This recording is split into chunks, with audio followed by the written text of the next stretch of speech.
Number 10. Hyperion. Hyperion is basically Marvel's first ever answer to DC's Superman. There are a few different versions of Hyperion from across the Marvel comics, but as a brief summary, originally he was from Earth 712. He was the last surviving member of the Eternals, and he comes to Earth and is raised by a family called the Miltons. He takes the name Marcus Milton. Eventually, he moves to Cosmopolis, becomes a newspaper cartoonist, and joins the Squadron Supreme. Yes, he is basically Superman. There's a story where he does battle with an evil clone version of himself created by the Grand Master. There is also a King Hyperion who basically destroys all the most powerful beings in the universe and takes over the Earth. That's obviously a villain, but it just shows how astronomically powerful this hero can be. The version of Hyperion who has most recently shown up is the Hyperion from Earth 13034. His Earth was destroyed by an incursion and he's pulled to 616. But what are his powers? Well, he is strong enough to hold two colliding universes apart for a short period of time, so there's that. He has super speed, durability, and stamina. He can fly, he has X-ray vision, heat vision, super intellect. I promise this isn't a list of Superman's powers. Number 9. Cosmic Iron Man. Tony Stark as a god with his great sense of humor should be fantastic, but it's honestly a little scary. After Iron Man is imbued with the power cosmic, he becomes the Iron God, and one of the first things he does is do battle with the also power cosmic powered Korvac. These two are literally throwing moons and planets at each other during their fight. That is, until Iron God transports Korvac to a destroyed universe and fights him until the cosmic entities show up and take Korvac away, leaving Tony to see what he does next. Iron God's goal is to make the world into a paradise, to fix all of its problems. He knows that his past attempts to do this haven't gone too well and that the other heroes will likely try to stop him. But he can use the power cosmic to do whatever he wants, and since all of his ideas for helping the world were trapped in his mind, he shares his intellect and ideas with the entire population of New York, just to start. This plays out in some interesting ways. A couple stops arguing and begins thinking logically, for one.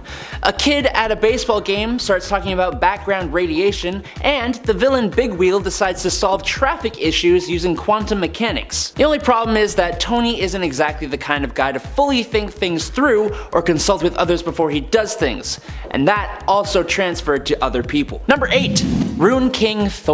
Thor is an incredibly powerful character who has been around forever, as I'm sure everyone knows. But after Odin passed away, Thor became the king of Asgard, and he sucked. He did a lot of unking-like things. But to fix all that, he uses time travel to go back and just reverse it all. But now Loki has orchestrated a whole thing, resurrecting Surtur and Ragnarok, creating new hammers and attacking Asgard, ending the lives of many significant Asgardians and just being a real pain in the bum. Thor is visited by the personification of the Odin Force in the form of a little kid who tells Thor he needs to gain wisdom. So to do that, Thor follows after his late father and goes to the Well of Mimir, sacrificing both of his eyes and drinking from the well in order to gain the knowledge that Ragnarok is an endless cycle. He then goes to Yggdrasil, the World Tree, and hangs himself there until he actually passes away. Doing this imbues him with rune magic, which gives him knowledge of the future and the past and the ability to control the present. And he's saved by Odin's spirit before his soul can be claimed by Hela. He returns to Earth with both the Odin Force and this new rune magic. Using these forces,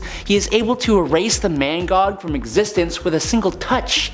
That's one of the most powerful beings in the multiverse that even Odin was afraid of. He defeats all the forces of Loki, including Loki himself. He recreates his hammer and uses it to literally destroy reality with a single swing. Number 7. Hercules during Chaos War. Hercules is an incredibly powerful Olympian who is on par with, if not stronger than, Thor. But one of his most powerful moments was during the events of Chaos War when the Chaos King attacked. Amadeus Cho becomes a god, but he's mortal and cannot handle it, so he transfers the power to Hercules. Now with this power, Hercules leads a team against the Chaos King. He's able to fly, teleport, and release energy from his hands and eyes. His strength was amped up to incredible levels. His footsteps created shockwaves, and he was even able to come out on top in a confrontation with the Council of Godheads, which is basically a group made up of the chief deities of all the different pantheons. He could summon Galactus and Eternity against their will, and defeated a Chaos King Zeus who just defeated Galactus with a single punch. He could give others power too, giving all the heroes the power of flight. He could grow to the size of a planet to fight the Chaos King with his fists, eventually defeating him. But to close out the story, Hercules uses his power to undo all the crazy stuff that the Chaos King did, and he became mortal again.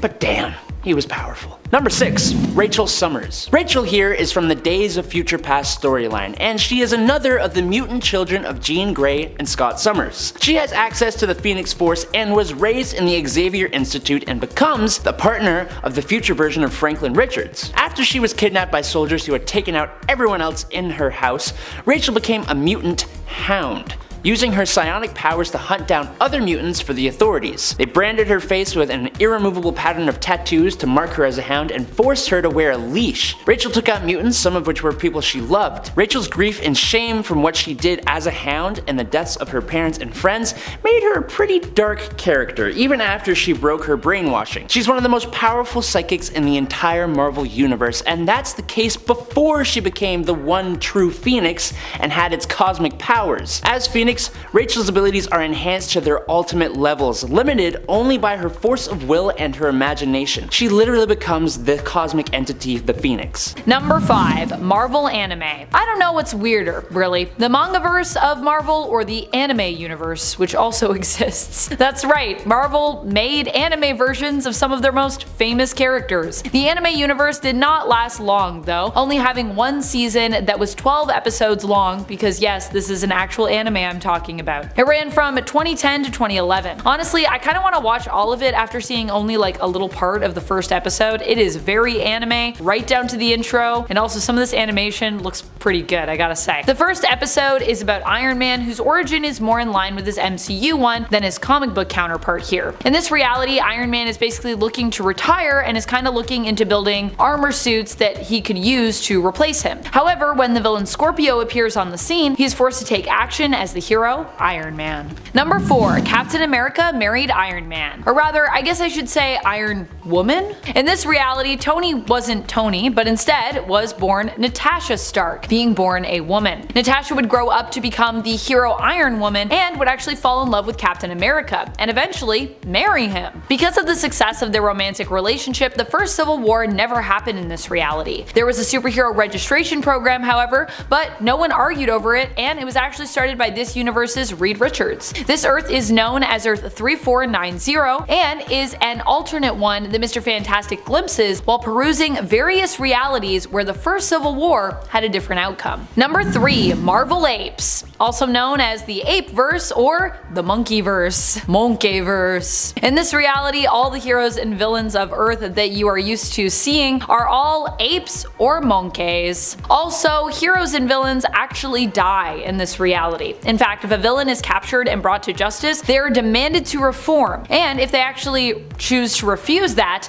they end up being beaten by heroes until they are, well, permanently defeated, let's just say. Also, the Captain America of this universe ended up being frozen in an iceberg and replaced by Baron Blood. So in this reality, the invaders were actually all transformed into vampires. Years later, Gorilla Captain America is thawed and must join the fight against the vampires of the world. It's got apes, it's got monkeys, it's got vampires, it's got everything. Captain America teams up with the Ape Vengers and after defeating the vampire invaders, takes on the role of team leader. Number 2. Avengers Mech Strike. The Mech Strike universe is just an odd one because in this universe, all the Avengers operate with mechs. Oh, and they had to team up with Thanos in an effort to stop Kang. Oh, and in this reality, Kang wiped the floor with Thanos. When you think about it, all of these things are pretty weird occurrences. However, I will say I do like the look of the mechs in this universe. Truly, the designs here feel like something I want to own in a collectible form of some kind. I have some of the mech Lego sets from Marvel and Lego, and I feel like the Mech Strike reality in and of itself would make for a cool series of sets, or you know, maybe one giant set with all of the mechs in it. That would be pretty cool. The reason that the Avengers in this reality get mechs in the first place is because they figure out the best way to defeat Kang's biomechanoids is to suit up in their own vibranium mech suits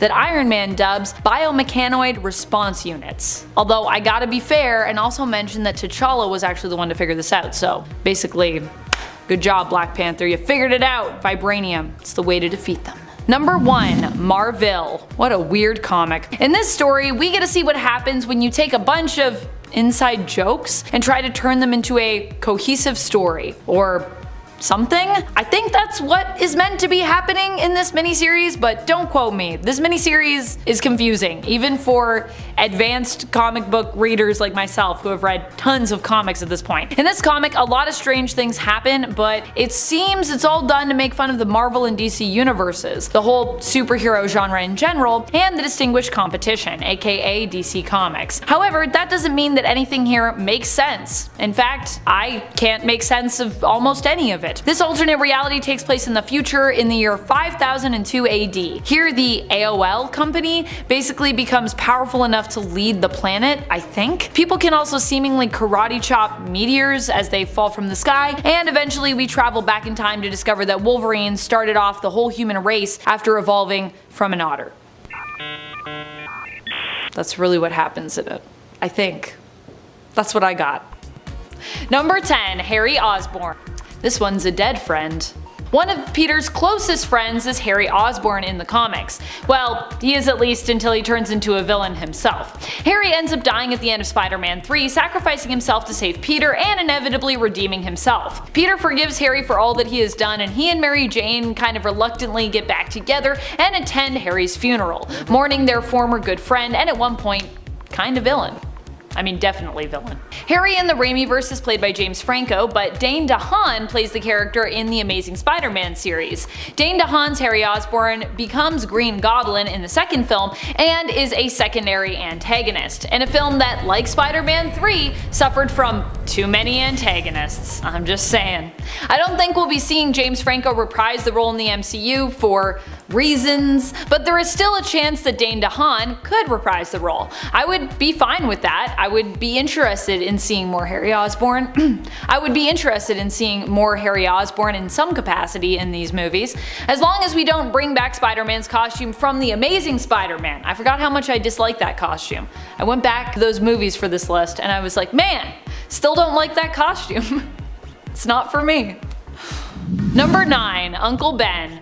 Cliff Robertson, who originally played Uncle Ben, sadly passed away back in 2011, but we could still bring this character back. Martin Sheen is still alive and well, who played the character in the Amazing Spider-Man series, or there is a chance we can meet a new version of Uncle Ben from the past before he died in the current Spider-Man film series. After all, I mean, we never got to meet Tom Holland's Uncle Ben, if he ever had an Uncle Ben, although he's still Peter Parker, so while it goes unmentioned pretty much, we can assume he does, I think. And friends, before we move on to our next spot, if you are loving this list and you want another list where I talk about more alternate characters in the Spider-Man universe, or just alternate Aunt Mays, because that would also be cool, be sure to let us know by giving this video a thumbs up. Number 8. Flash Thompson. Well, we have an excellent Flash Thompson currently in the MCU with Tony Revolori, who does a great job of balancing his hatred for Peter Parker with his love of Spider-Man. There have been a few portrayals of the character that have come before him, so it's possible we could get a whole team of Flashes in the MCU if they all decided to show up from the multiverse. It all started with Joe Manganiello, who played Flash Thompson, school bully and original boyfriend of Mary Jane Watson in the Raimiverse. Also, fun fact, this was Manganiello's breakout role. I completely forgot about this until revisiting the films, and wow, I just think that's such a weirdly perfect casting for Flash Thompson. Following up Joe was Chris Zilka, who played the bully turned sensitive wannabe friend to Peter Parker in the Amazing Spider-Man series. I also really like Chris's portrayal of the Flash, so I'd also be cool with him showing up as well. Give me all of the Flashes. Number 7. Genki Lee. Another character that shows up in Into the Spider-Verse is Genki Lee, and this is definitely a character I would love to see also show up in the MCU, along with Miles of course. I don't think you can have Genki without Miles. In Into the Spider-Verse, Genki was not portrayed as being quite as close as he is to Miles in the comics, and that is part of the reason that I want to see these two pals together in the MCU. I want to see that awesome BFF connection. In the comics, Genki is Miles' best friend, who knows about his secret identity as Spider-Man. He hails from the alternate Earth of 1610, the Ultimate Universe, just like Miles. Hopefully where Miles goes, Genki will too, and hopefully that place that they're both headed is the MCU. Number 6. Gwen Stacy. Gwen Stacy is well known in the comics for being Peter's first ever love, and for many fans, his one true love. Personally, I'm a big shipper of Peter and MJ together, but you know, Peter and Gwen are still iconic and have a lot in common, and I respect that.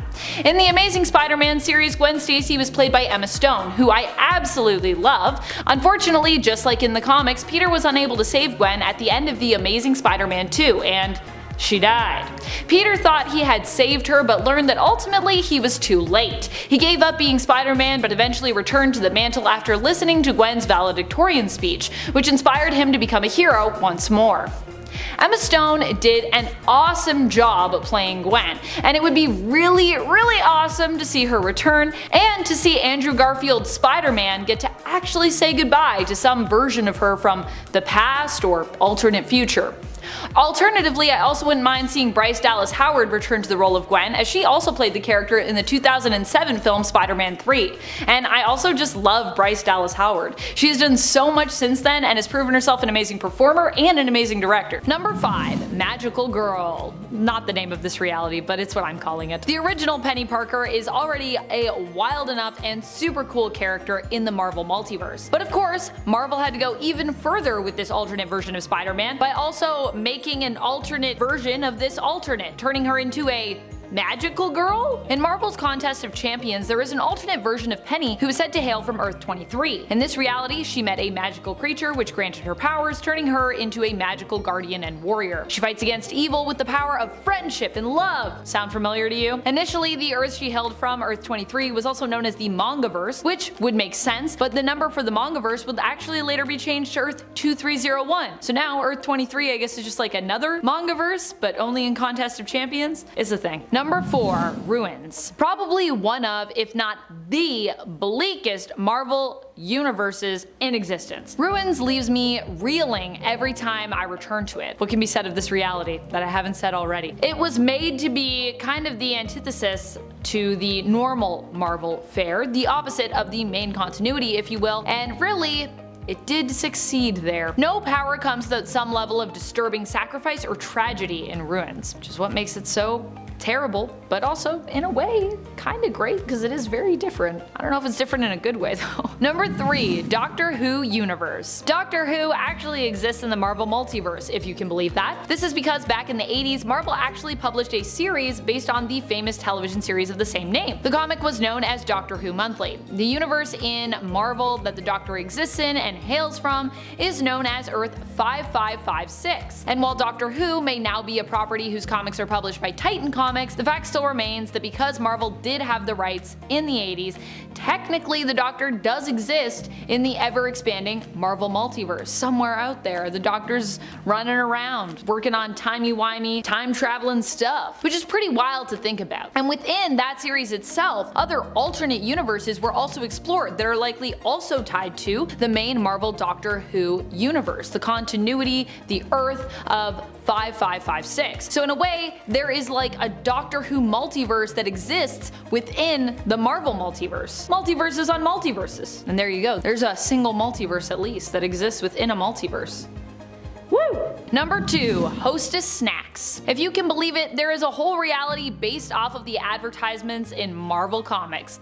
That's right, that's a thing! The Hostess Snacks advertisements. This is a wonderful world where heroes simply use snacks to defeat their villains, who are often all just kind of riled up because they're hungry. That tends to be part of the themes of the stories often. Sad, really, but I get it. When I get really hungry, I know I definitely feel like a pull towards the dark side is coming from within my stomach, and I am drawn towards committing crimes. I have to resist. I reach for that Hostess snack. I'm like, I feel better. In this reality, heroes would use various Hostess snacks to appease and often redeem their enemies. Sadly, not every character here lived a happy life, and the golden sponge cake alternate Spider-Man of this reality did end up being one of the many who was killed during Spider-Verse by the evil inheritor known as Morlun. So sad. If you aren't certain what an inheritor is, they're the cosmic energy vampires I was talking about earlier with Loom World. In fact, the Earth and Realm ends up as their headquarters after they force the Master Weaver to do their bidding. The reality of Earth 001, not the Hostess Cakes reality. Although that would be pretty funny if they were like, you know what, why don't we just chill here? We got all the Hostess snacks we could need. Too bad we don't eat them because we're energy vampires. We really only eat like spider totems, but yeah. Number 1. America's Best Comics. This one was actually super interesting to me, as it actually ties back to some comic book history, which I personally really love diving into myself, so I'm gonna take you on a journey with me. This Earth is known as Earth 10 in the Marvel Multiverse, but I'm still not sure if it's ever been like officially designated as Earth 10, so this may be actually an unofficial alternate Earth meant mentioned outside of Marvel. I mean, normally we have a temporal reality number or a temporary reality number when it isn't official, but I don't know. I'm not sure. I did some research into this and I was only able to find out so much. So if you know more, share with me in the comments. Earth 10 is what I could find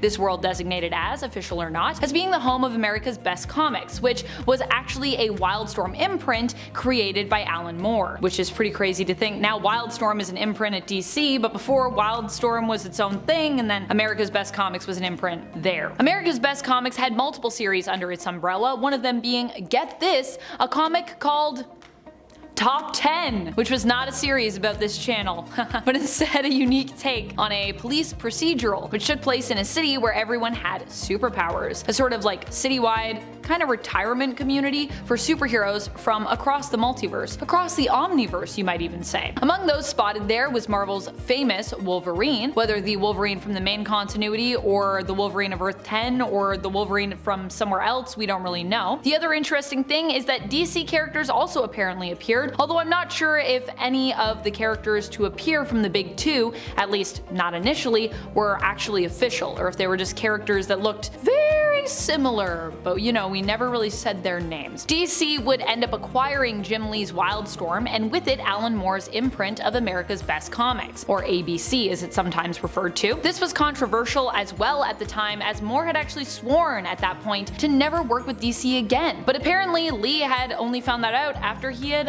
made the deal with DC. Fortunately for Lee, Moore wasn't too bothered by the decision and managed to accept it and kind of roll along, even though it went against what he had initially said. He was able to move forward from it. America's Best Comics, or the ABC universe as it is often known, still apparently exists today as the alternate reality of Earth 25 over at DC, which definitely makes sense since, you know, they kind of also bought that, and the alternate world of Earth 10 over at Marvel, which, as I said, I'm still a little, I don't really know what's official and what's not. Woo! Now I need to go back and read top 10. Sounds super cool. Number 10, Shame of Thrones. Weird, but in a great way.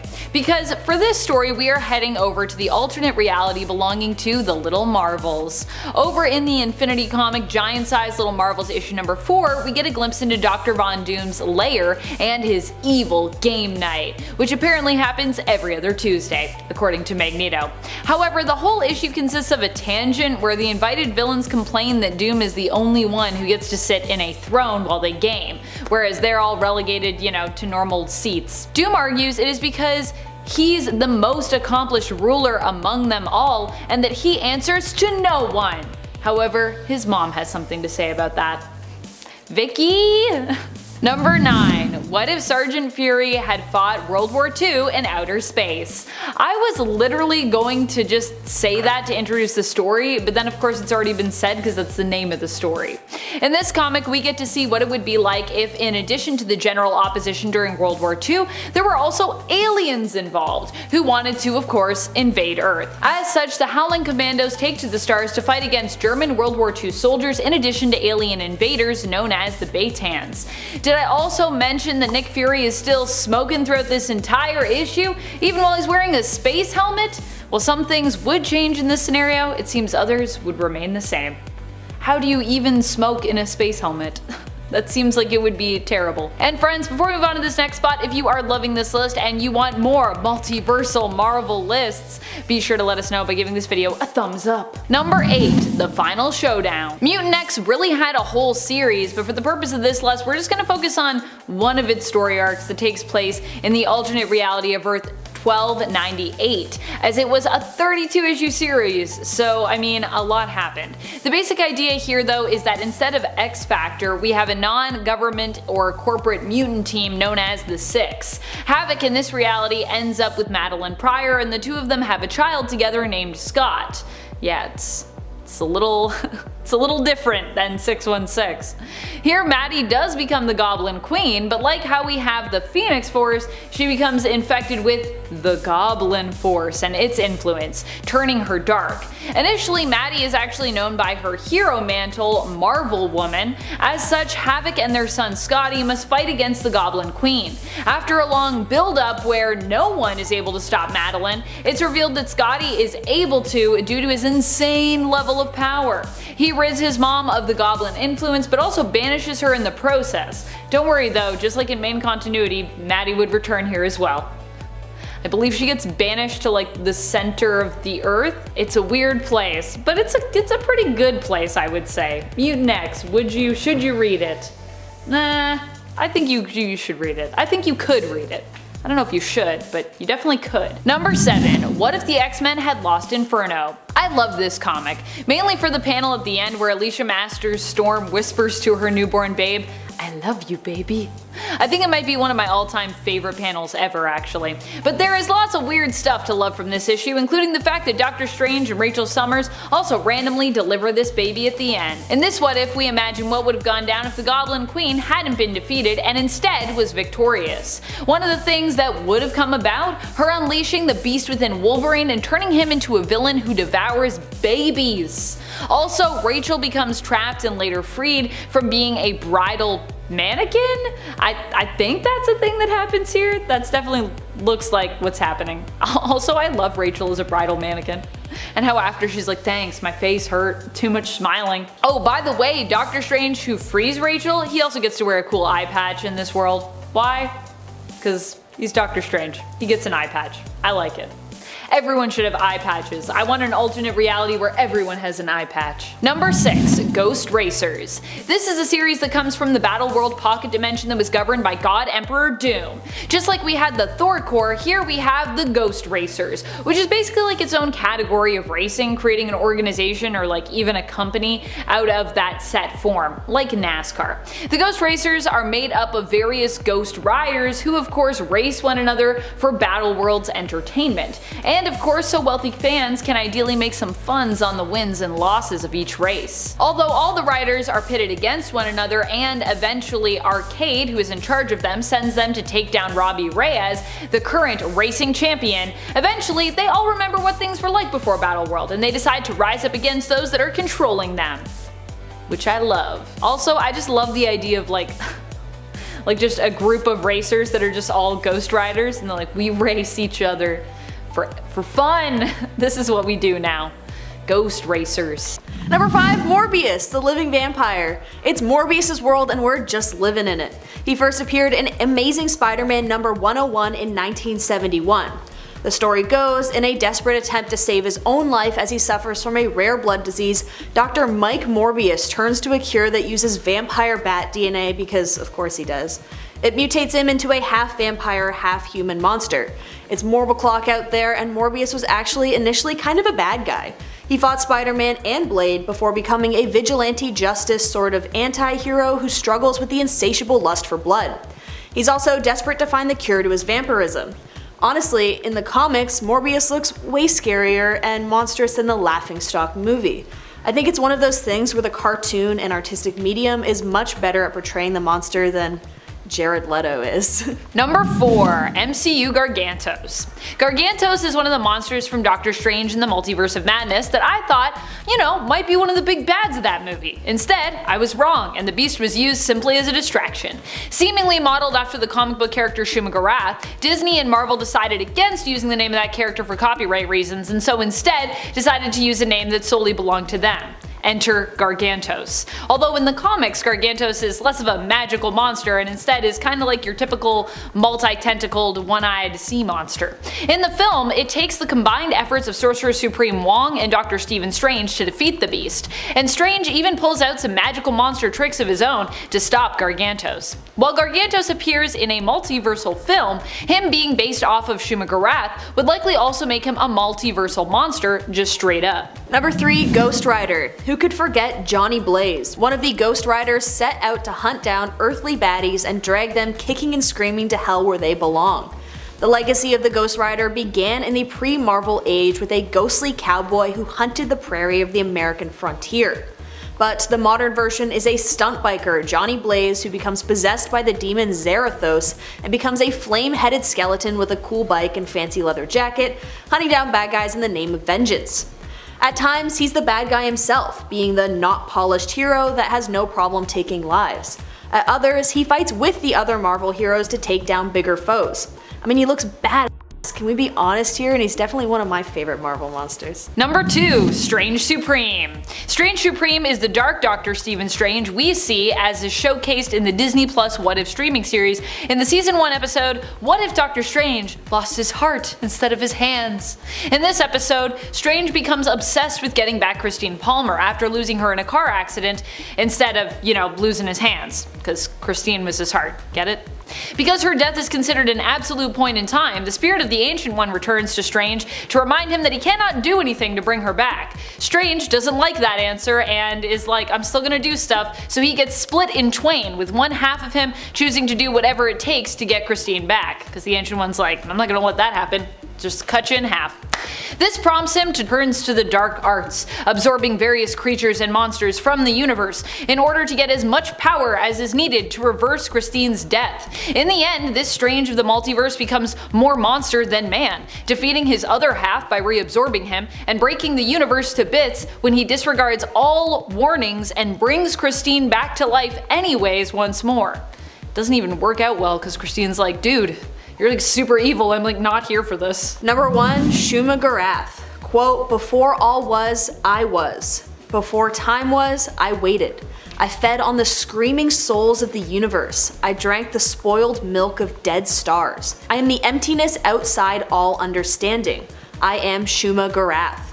Is a pretty sweet way to introduce yourself.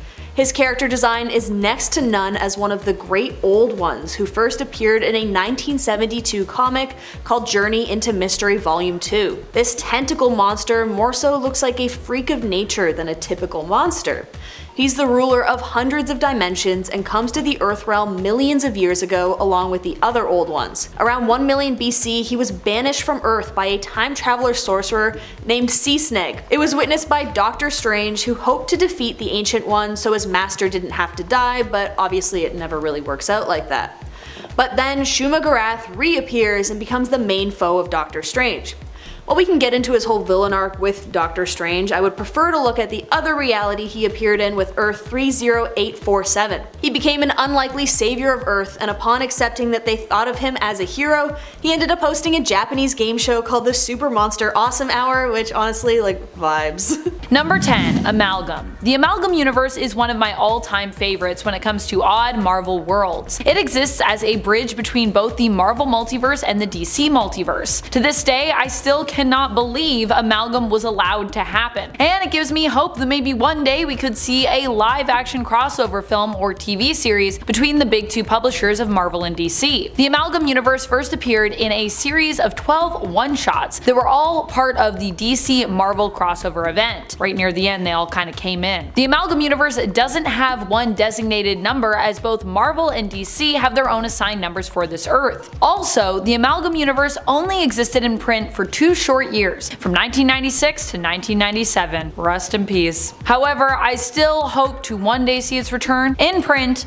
or on the big screen. Fingers crossed. And friends, before we move on to our next spot on this list, if you love what we do here at Top 10 Nerd, and if you love the Marvel multiverse, be sure to let us know by giving this video a thumbs up. Number 9. Miles and Gwen married. I love this reality. It's one that might seem odd though when you think about what is actually able to happen here. In reality 8, 2 heroes from different worlds ended up in a relationship and they settled down and even got married. This reality is believed to be an alternate future of Earth 65, where Gwen hails from normally. Here, Miles and Gwen ended up getting married, settling down, and even having kids together. They are also both celebrities in this world thanks to their superhero status as both Spider-Man and Spider-Woman respectively. Their 2 kids also grow up to become superheroes, joining this Earth's multiversal superhero Spider-Verse team, the Amazing 8. The team includes the whole family, both Miles and Gwen and their children, Spider-Boy and Spider-Girl, as well as Spider-Ham, Spider aka Penny Parker, an alternate version of Jerry Drew, son of Spider-Woman Jessica Drew, and an alternate Spider-Woman who is also an alternate Kraven, or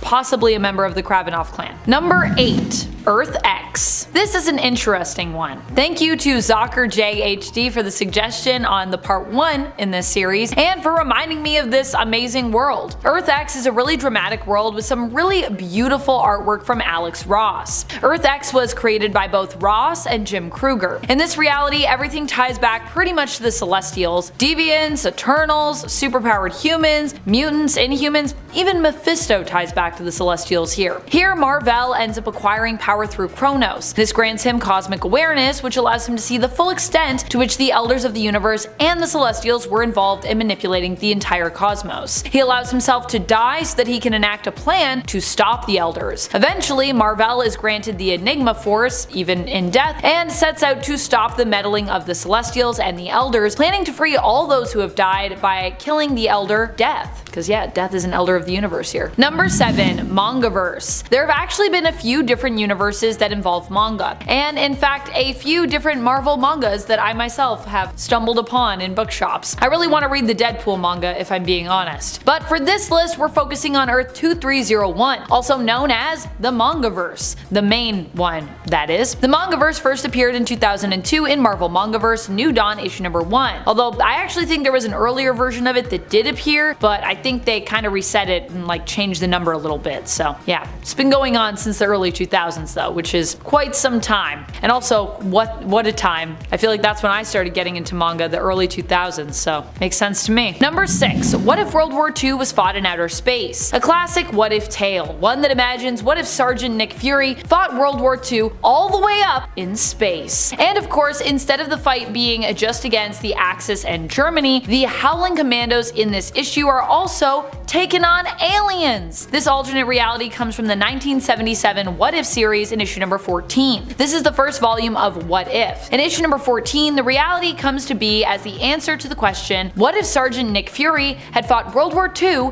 in outer space? The aliens in question that they are also fighting here are known as the Baytans, who have joined forces with Baron Strucker. This issue seems to be inspired by a love of other prominent sci-fi properties of the time, including Battlestar Galactica and Star Wars, which are also both mentioned on the cover. Good way to get you to read the comic. They're like, do you like these things? You'll like this what if! At number 5 is the Amalgam Universe. This is a strange one because it outlines the event of a what if scenario where Marvel and DC characters are mashed into hybrids. In Marvel vs. DC number 3, characters from Marvel's Earth 616 and DC's New Earth morph together, leaving us with some pretty cool but ultimately just flat out weird characters, like a Superman Captain America mashup and Iron Man getting a power ring turning him into Iron Lantern. And of course, with these newly powered up amalgam heroes, there also has to be a mashup version of the two different worlds' villains too, right? So we get Thanoside, a very cleverly named mashup of Darkseid and Thanos. What makes this universe so weird is that it's a very rare example of the two comic book companies coming together in unison. And the resulting contents are just as bizarre as this rare partnership is. So there you have it.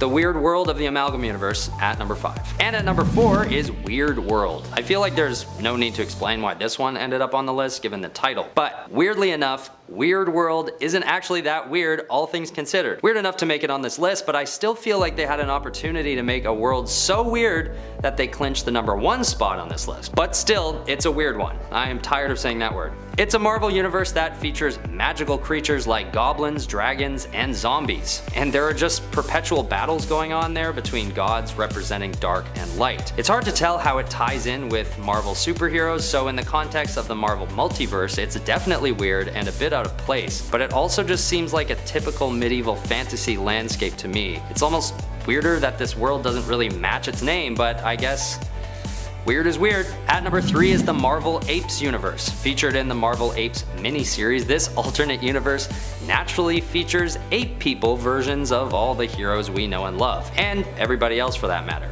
Basically, apes roam the earth, and even the Avengers have changed their name to suit the environment, being widely known as the Ape-Vengers. But if you think that's weird, it gets even more bizarre when we learn that Captain America is secretly a vampire who drinks the blood of his enemies. And then eventually it's further revealed that it was never Captain America in the first place, but a Nazi vampire who shapeshifted into Cap years ago after drinking his blood. I honestly don't know what the writers were thinking with this one, but at least it was able to rank high on this list. That's one thing it's got going for itself. At number 2 is the universe where Aunt May is bitten by the radioactive spider. In a short feature story of What If issue 23, we see what it would be like if Aunt May were to take up the mantle of Spider-Man with web-slinging powers and all. And the result is something so bizarre that I've already covered this universe on at least 3 other lists so far. It just stands out. And not necessarily for the right reasons, always. I think they sort of lose me when Aunt May starts using the dough from a bread loaf she's baking as a weapon, but this is one of the best examples of the fun that writers can have with the concept of a multiverse, where basically anything goes as long as it's set in another universe, which is kind of a blessing and a curse for Marvel all at the same time. At least Spider-May is paired up against Leapfrog, because if she successfully took down any truly reputable villain with her dough lasso, I think I'd have lost a decent chunk of respect for Marvel, if I'm being completely honest. At number 1 is the Larval Earth universe. In this world, all the Marvel heroes and villains alike have evolved into cute and cuddly animals, with characters like Daredevil, Nick Fury, and the Agents of Sheep. There's no wonder why this universe exists as a one-off, although it may have been just weird enough that it went full circle and became kind of iconic. I mean, the ironically popular Spider-Ham, aka Peter Porker, also comes out of this alternate universe, so there's that. Larval Earth is probably the weirdest universe to actually be considered part of the official Marvel canon, and with villains like Kangaroo the Conqueror,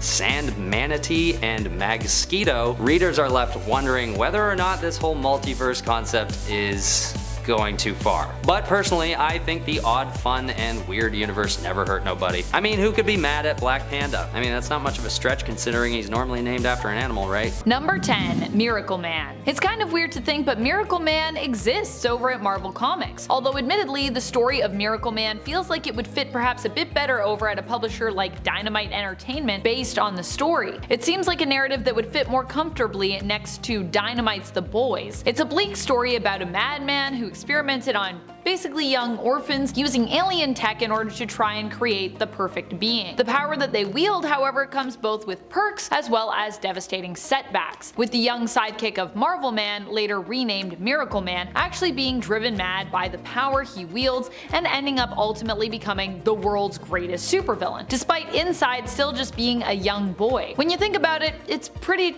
crazy to think that Miracle Man is like a part of Marvel. That's wild. Of course, at least it's self-contained within its own world, but still, it's a pretty dark story over there in Earth 18. And friends, before we move on to our next spot on this list, if you love what we do here at Top 10 Nerd, why not show us you love us by clicking that like button? Like it. Number 9, Larval Earth. Larval Earth is one of the names given to the homeworld of Spider-Ham. Here, all superheroes and supervillains are anthropomorphic creatures. This world is also similar in its style to classic animated slapstick cartoons such as Bugs Bunny. In my book, the cartoon physics involved here also make Spider-Ham one of the most powerful Spider-Man alternates around, as he can pretty much survive almost anything and never really has to fear dying. This Earth is designated Earth 8311. Number 8, the Cancerverse. The Cancerverse is a reality that almost threatens to take over the rest of the multiverse, if you can believe it. In this universe, life finally beat death, which was completely eradicated. Now, while this might sound pretty good on paper, I mean, not dying sounds pretty great, in practice it actually was not so great. This is because of the manner in which it was eradicated, and also because without death there is nothing to keep life in check, so it kind of runs rampant and becomes terrible. The universe as a result became corrupted, basically turning into a living corpse. This reality came to be because Marvel's Captain Marvel made a deal with the Many-Angled Ones to cure his cancer. As a result, this universe ended up being infiltrated by the Many-Angled Ones, who are basically like the elder gods of Marvel Comics, and they bent the entire universe to their will. Number 7, Marvel Zombies. While it might seem kind of atypical to pick Marvel Zombies for this list, it still is a world that I cannot believe exists. It's so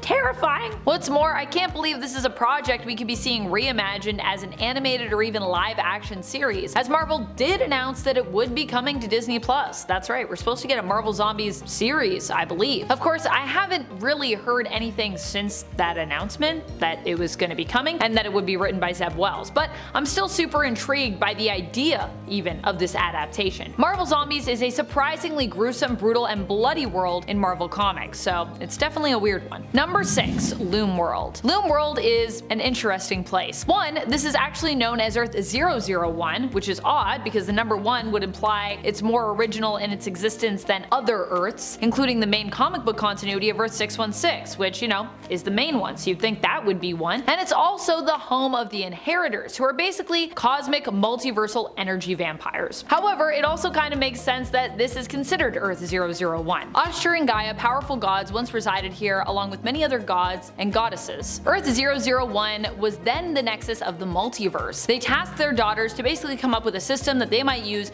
to map out the multiverse, since, you know, that was the nexus. Their daughter, Shathra, created the Great Hive, while their daughter Neith created the Great Web. Between the two, Neith's design was preferred. However, this caused Shathra to rage. Becoming consumed by her jealousy, Shathra turned monstrous and became focused on devouring the protectors of the multiverse, who we'd come to know as spider totems. That's the story of the Spider-Verse. Well, not entirely, but that's a part of it. Number 5. Spider-Gwen, aka Ghost Spider. Of course, this character doesn't come to us from any of the cinematic realities. Well, I mean, she isn't Into the Spider-Verse, which is a film, so it is cinematic, but it is animated, so yeah. Either way, we can still get a live-action MCU version of Spider-Gwen, or Ghost Spider, as she's known currently in the comics. How cool would that be? Perhaps even someone who has played her before would be up for suiting up and rising to the challenge to take on Gwen as a superhero. Or perhaps we could even see a new performer take on the role and show up as a new character in the MCU, but a familiar character for those fans of Into the Spider-Verse or of the comics. Number 4. MJ. Alternate MJ in this sense. For this one, I am talking about the return of the great Kirsten Dunst as Mary Jane Watson, Peter's next door neighbor, high school crush, and true love. I love Zendaya as MJ, but that doesn't mean we can't have some alternates show up as well when the multiverse starts to open up. And I think that is where we're headed here. If that happens, then we could all of the sudden be seeing different MJs appearing. Who knows, maybe we'll even see Shailene Woodley's performance, as she apparently had her portrayal of the character cut from The Amazing Spider-Man 2. Number 3. Dr. Octopus. Doc Ock appears in 2004 in the second Spider-Man film to come out of the Raimiverse, Spider-Man 2. There he was played by Alfred Molina. Although we haven't gotten the film yet, Molina appears to be reprising the role of Doc Ock and will appear in the MCU in Spider-Man No Way Home. He's spotted in the trailer, and aside from that, he has been rumored to be making a return almost since day one with this movie. Molina did himself confirm his return in an interview with Variety, and Zendaya, who plays MJ in the MCU, has also confirmed his return in an interview. We'll have to wait to see him show up in the MCU and see on what level he's returning. Will he still be a villain, and how did he escape the river he supposedly drowns in at the end of Spider-Man 2? Number 2. Venom. With the post-credits scene from Venom Let There Be Carnage, this is a character that many of us expect to see in Spider-Man No Way Home, or at least somewhere in the MCU. Although, to be fair, Spider-Man really makes the most sense here when we're talking about when and where this character would be expected to show up. Tom Hardy's Venom is a bit of a hot mess, which is also why I cannot wait to see what will happen if we get both him and Tom Holland's Spider-Man together on the same screen. Venom, of course, does seem to break through to a world where Spider-Man's identity has just been revealed by the Daily Bugle. We even see Tom Holland's face on the TV screen when we see that reveal, so it seems very likely that these two will be meeting up again somewhere in the MCU. Hopefully Venom doesn't lick Spider-Man when they do meet up, because I'm not ready for those weird fanships. Number 1. Norman Osborn. Obviously, Willem Dafoe's version of Green Goblin is still something all of us remember with extreme fondness. No matter how you feel about the Raimiverse, you probably still love Willem Dafoe and his portrayal of Norman Osborn. Will Norman be coming to the MCU? It seems super likely just based on all the teases that we've gotten. Will he be played by Willem Dafoe? It's what many of us are expecting as the multiverse gets cracked wide open, likely as a result of Doctor Strange's spell backfiring, possibly because he was so distracted by Peter's constant rechanging of the parameters of that spell he was attempting to cast, which would of course warp reality. Green Goblin is one of the most iconic Spider-Man villains out there, if not the most iconic. I would say the most iconic, but some people might disagree. So it'd be really awesome to see him return in the current film franchise. Number 10. Undead Brother Voodoo. This version of Brother Voodoo hails from Earth 666, ooh spooky, where he is part of the Undead Avengers team. While still technically a hero, he's also still technically a monster. The Avengers of Earth 666 are all considered members of the Undead, with each of them technically being some kind of monster, some version of undead, if you will. Jericho Drum in this universe appears to be some kind of poltergeist-like ghost from his appearance here. I don't know if he's specifically a poltergeist, I just think of him that way because of his glowiness. I don't know, reminds me of the movie Poltergeist. This team, including the ghostly Brother Voodoo, make their first appearance in issue number 33 of the Secret Avengers series, where they tangle with Secret Avengers members Captain Britain and Clint Barton's Hawkeye of Earth 616. Number 9. Groot. Before he was the mainstay lovable space ent in Guardians of the Galaxy with a raccoon-shaped compatriot, Groot was actually an evil, monstrous tree. He first appeared in Tales to Astonish number 13 in 1960. The tagline in the comic itself was, quote, "Where Groot walks, death follows." He was also entirely obscure before being thrust into the pop culture fandom when Marvel decided to turn their C-list team, Guardians of the Galaxy, into a phenomenally massive success. He was originally a throwaway monster, and his original comic, before 2012, was worth $2,868, which isn't small by any means, but after the movies premiered, it was worth $19,000. In the comic, Groot belongs to a species called Floral Colossus, although they're also just called Groots too. During his early life, the Floral Colossi rule over Planet X, and Groot was an outcast amongst his people. He became friends with the inferior species called the Undergrowth, a fungi-like species also on the planet. Groot is eventually forced to flee his homeworld after he kills another Colossus while defending an Undergrowth. Before the movies, Groot also appeared in 2 other comics, one being The Incredible Hulk, where he more so resembles his original appearance rather than the huggable tree we know today.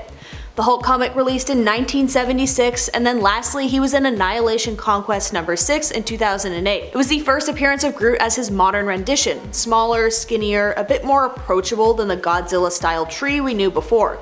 He also joined the Guardians of the Galaxy lineup in this comic alongside Star-Lord, Drax the Destroyer, and Rocket Raccoon. Number 8. Ultimate Hulk. Let's be real, when I think of multiversal monster versions of the Hulk, I often think of Ultimate Hulk of Earth 1610, aka the Ultimate Universe. Here Hulk was less a hero and more just, kind of a brute.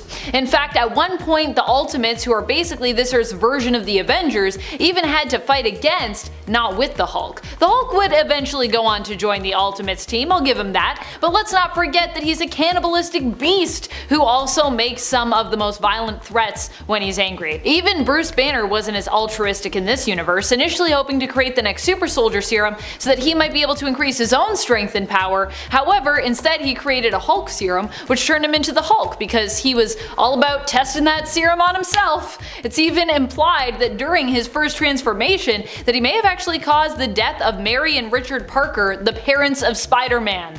Peter Parker, so yeah. Number 7. Marvel Zombies. It's an entire pantheon of characters, from Spider-Man to Hulk to Captain America, but all zombified. The zombie versions of beloved heroes were first introduced in the pages of Ultimate Fantastic Four and became instant hits. In typical Marvel marketing genius, Marvel spun the zombies into their own book written by none other than Robert Kirkman. Robert Kirkman is the same bearded guy behind a television show you might know called The Walking Dead. The comics ran from December 2005 to April 2006. It starts in an alternate Earth called Earth 2149, where an unknown hero crash lands from another dimension. He comes with a, quote, hunger, which infects the Avengers, the X-Men, and the Fantastic Four, along with basically every other major superhero you can think of. It's intense, and the adventures of the zombie heroes usually have more mayhem than most mainstream comics do in their entire run. It's all about damage and impact, and oh boy does Kirkman deliver on that. Peter Parker eats Aunt May. I'm serious, look it up. After an episode of the Disney Plus series called What If Zombies, there were talks of Disney also creating a spin-off series based on and named after the Marvel Zombies, so keep an eye out. Number 6. The Yeti. This Yeti is relegated to another universe because of the series it appears in, which was intended to be, good for young readers and children, and which was said to exist outside of the main continuity. This Yeti we are talking about here appears in Spidey Super Stories in issue 16. Oh boy. In this team-up book, we see Spider-Man go on adventures that are more kid-friendly when it comes to reading, ideally therefore serving the purpose of helping kids learn how to read, which is important. The Yeti hails from Earth of 57780, and while he might seem like a monster by the end of the story, Spider-Man, also of Earth 57780, seems to have ascertained that the Yeti really is not a bad guy, but is just homesick. He's just stealing a lot of ice cream. So he attempts to help the Yeti by getting him safely home so he can be cold again.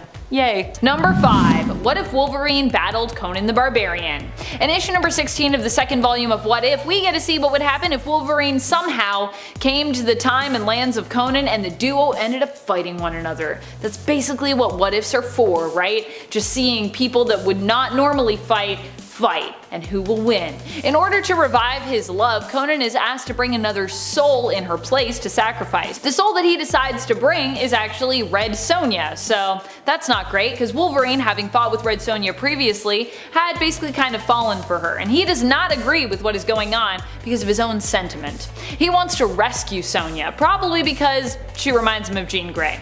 Honestly, it's pretty weird to me that no one has ever said that like Jean Grey and Mary Jane Watson look similar, considering people have both thought that they looked like Red Sonja in the comics. So do all women with red hair just look the same? Is that the implication here? Or do all three of these women actually closely resemble one another, but we never really acknowledge that like Jean and MJ like look very similar, like weirdly similar. And Red Sonja's in there too. It's like the trifecta of like redheads. In the end, Wolverine takes Conan's hand in a fight that the two have, and the two end up permanently swapping places, with Conan returning to Wolverine's home reality and Wolverine staying in Conan's age. Wolverine finds a happy ending with Sonja, Conan not so much. He like sees Jean and then she goes full Dark Phoenix, and then that's the end of that. Number 4. Age of Ultron vs. Marvel Zombies. Another even more bizarre story coming at us from God Emperor Doom's Battle World. This comic was all about the world that existed outside, actually, of Doom's Battle World, known as the Deadlands. And if you didn't like living by Doom's rules, well, you certainly wouldn't like this. But this might be where you would end up. Defy Doom, and this could be a place that he put you. Age of Ultron vs. Marvel Zombies explored these Deadlands that were watched over by Annihilus's insect creatures.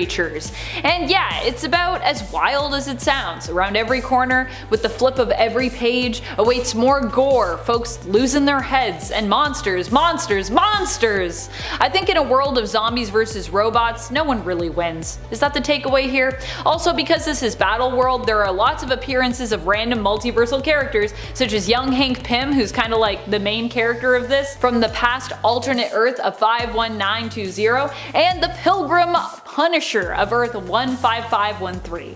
At least he looks like a Pilgrim Punisher. I like that he still has his skull shirt though.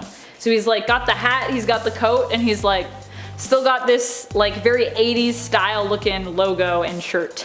Number 3. Ruins. Ruins is just the most messed up kind of weird that a multiversal story can be. This comic offers a much darker take on what the world could be like with superpowers. Of course, it is a story by Garth Ennis, so yes, darker is definitely where we're going here. As brutal as Ruins is, well, I kind of love how dark and awful it gets. The series deals with the less fantastical, more literal interpretations of powers and their uses, and how less hopeful civilians and government agencies might react or take advantage of said superpowers. In this world, Quicksilver is just a torso with his limbs moving too fast, causing him problems, so they all had to be amputated. At least that's what's implied. Or they just didn't like that he went fast, so they amputated them. The Hulk is an irradiated pile of tumors, which ultimately dies under the weight of his own mutation, and the Silver Surfer ends up driven mad by his own cosmic existence, taking his own life by clawing his own chest open while floating through space. This is a bleak and disturbing world filled with pain and suffering. Not heroes in capes. That's part of what makes it great, and part of what makes it weird, and part of what makes it horrifying. Number 2. What if Conan the Barbarian were stranded in the 20th century? And if you thought Wolverine and Conan fighting was weird, it just gets a whole lot weirder with this issue. However, I guess I should say that it gets a whole lot less weird, as the previous Conan What If we talked about was actually from the second volume of the series, as opposed to this issue that we're talking about, which is actually from the original series. In issue 43 of What If, we learn what would happen if Conan, instead of just coming to the modern day, was stranded there and stuck there. This What If was actually inspired by another fan favorite What If featured in issue 13. What if Conan the Barbarian walked the earth today? In this story, because Conan never gets teleported by lightning home, he becomes a criminal. Because I mean, why not, I guess? He's confused, he doesn't know what he's doing. However, after creating a gang and getting into some trouble, he attracts the attention of the Avengers. But Captain America sees more than just a brute, and believes Conan is just misguided, but he has a hero's heart, truly. He offers him a spot on the Avengers, and we actually never learn what Conan decides, because the issue ends. Talk about a cliffhanger. I don't know if we'll ever come back. Do we ever come back to that? It's like, will I call him? Won't I call him? And then the Watcher's like, well, I would tell you, but I can't because that's a story for another time. Maybe if we ever do it. Number 1, Marvel. Even saying the title sounds just like an experience. I don't even know where to start with Marvel because this continuity feels so just like non-existent here. There's no through line. The story is meant to be about Kal-AOL, a play on Kal-El, a kid from the future who is sent back in time to save the world and to save himself. In the future, you see the world is about to end. Fortunately though, that doesn't happen. While Al doesn't have any powers, he somehow is moderately successful as a hero. After the world doesn't end, his parents send the time machine they originally sent him through back in time to pick him up. But Al decided to travel back in time to the beginning instead. There he meets maybe God, and also learns that Wolverine evolved from an otter and dinosaurs can talk. With every issue in this story, you ask yourself, how can it get any weirder? And then it somehow does that. Also, what's up with these covers? They're almost completely unrelated to the plot of the comics. I guess sexy ladies sell comics, and so who needs a plot was the thought process with Marvel. At least with the covers.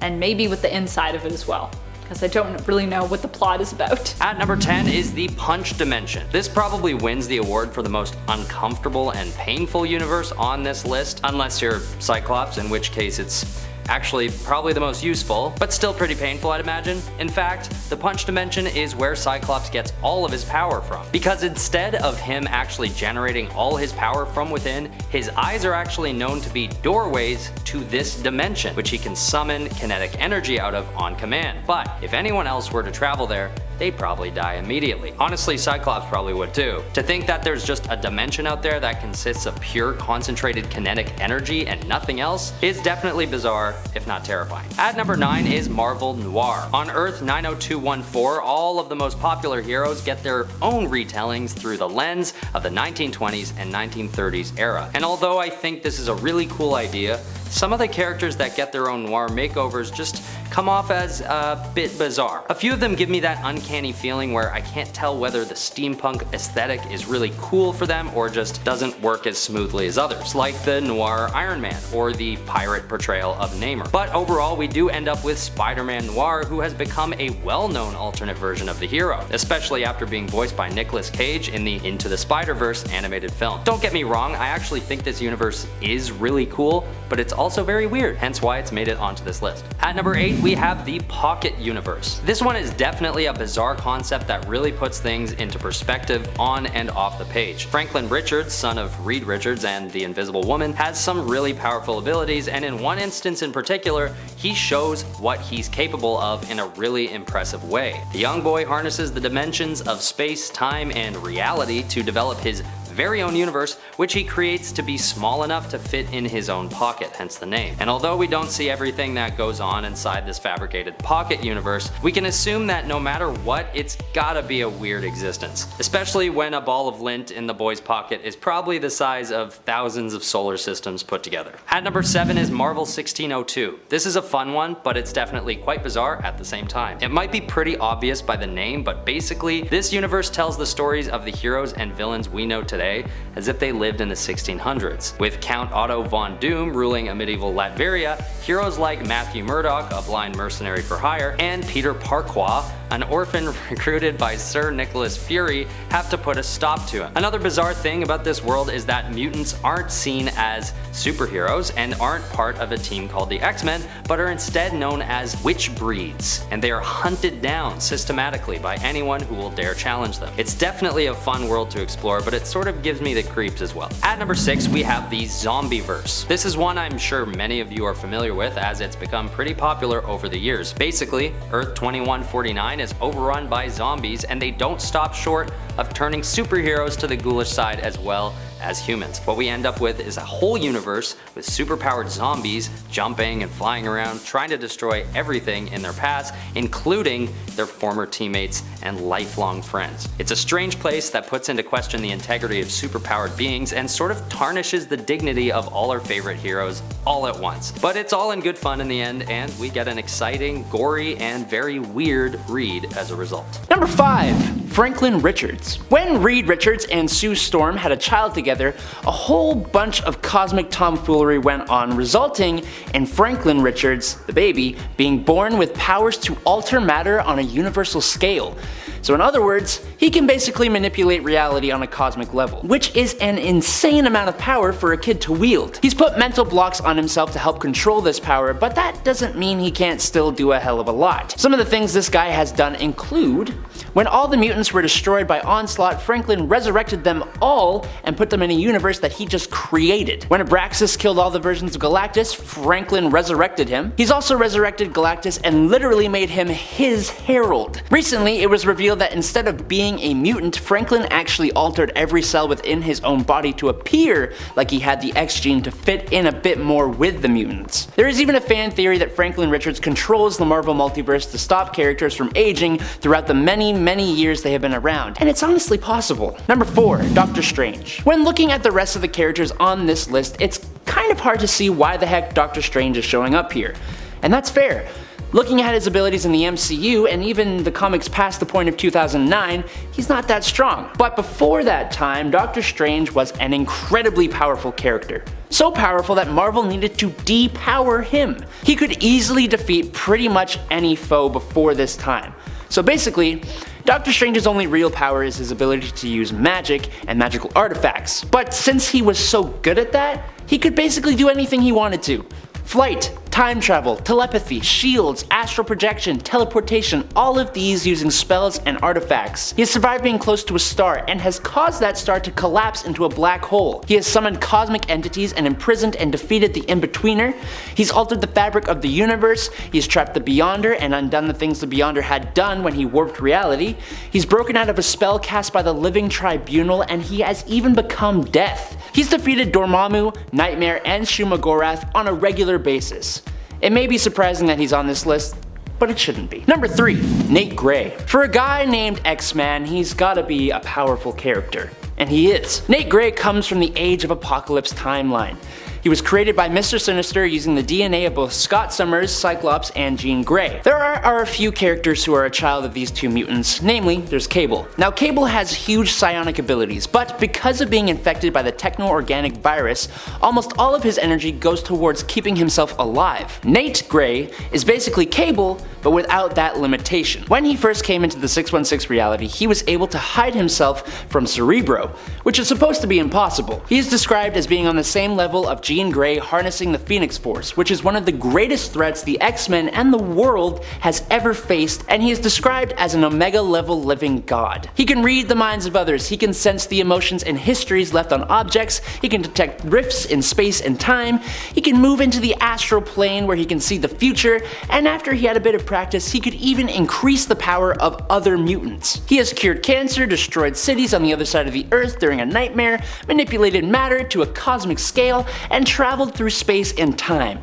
He is basically mutant Jesus. Look at him. Number 2. Adam Warlock. First appearing in 1967 in Fantastic Four number 66, Adam Warlock was created by the Enclave, who were experimenting to create a perfect human specimen. This made him super strong, durable, fast, and he can store and use huge amounts of cosmic energy to make him fly, release blasts, and all kinds of things, including cocooning himself to help him heal and regenerate. Now every time he does this though, he actually comes out more powerful than when he went in, and he evolves new powers. He is also able to use quantum magic, which lets him teleport, make force fields, and move at the speed of light, create wormholes, resurrect himself and others, has cosmic awareness, manipulates, removes, and judges the souls of others.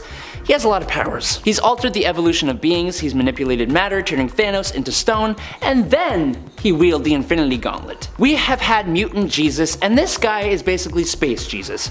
And one of his biggest feats is completely embarrassing the hell out of Mephisto, Marvel's most powerful demon, in his own realm. He has accidentally destroyed the entire universe, including all cosmic entities except the one above all who had to fix it all. He does have an evil persona of himself though, called Magus, but we've gone too far, so I can't wait for Disney to completely depower him to make him incredibly lame and boring in the MCU. Number 1. Cosmic Comic Spider-Man. Sometimes Marvel will make a joke character or scenario and it ends up creating a character more powerful than any other character possibly ever. In How to Read Comics the Marvel Way, issues 1-4, the comic itself becomes a character, and it starts off trying to teach the reader how exactly to read comics properly. The comic follows Spider-Man in a conflict with Mysterio, who found the Cosmic Comic, the same one speaking to us, in the basement of the Natural History Museum. It allowed Mysterio to freeze Spider-Man in time in a comic panel, turn inanimate objects to life, and increase his size. Once Spider-Man gets his spider sense back, he realizes the Cosmic Comic is influencing events,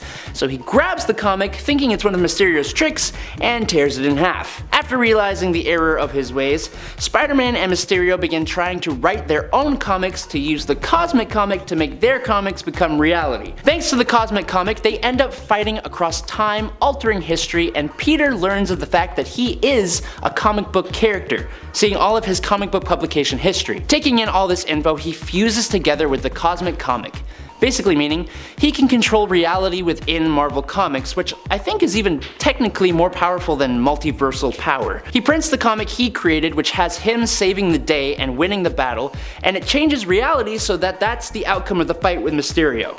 It's kinda nuts.